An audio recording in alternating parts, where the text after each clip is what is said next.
விடுமுறையை ஒட்டி கத்தார்வாழ் மக்களுக்கு மீண்டும் ஒரு இனிப்பான செய்தி. கடந்த மாதம் மே 30 முதல் ஜூன் 8 வரை 10 நாட்கள் இந்தியன் மேங்கோ ஃபெஸ்டிவல் சூக் வாகிப்பில் நடைபெற்றது. இதில் இந்தியாவின் தலைசிறந்த மாம்பழ வகைகள் விற்பனைக்கு இடம்பெற்றன.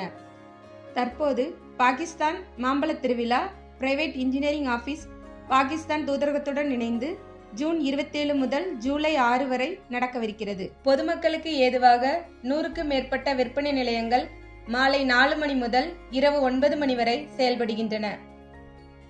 இந்த மாம்பழ திருவிழாவில் பாகிஸ்தான் தலைசிறந்த மற்றும் அரிய மாம்பழ வகைகளான சித்ரி, சவுன்சா, சஃபீட் சவுன்சா, அன்சார் ராட்டுல் மற்றும் துசரி இடம்பெற்றுள்ளன. மேலும் மாம்பழங்கள் மட்டுமல்லாது மாம்பழம் சார்ந்த உணவு வகைகள் மற்றும் இனிப்பு வகைகளை நீங்கள் சுவைத்து மகிழலாம். மேலும் இதுபோன்ற செய்திகளை உடனுக்குடன் தெரிந்து கொள்ள ல ஊடகத்துடன் இணைந்திருங்கள். ல ஊடகத்தின் செய்திகளுக்காக லக்ஷ்மி ஜெயபாலன்.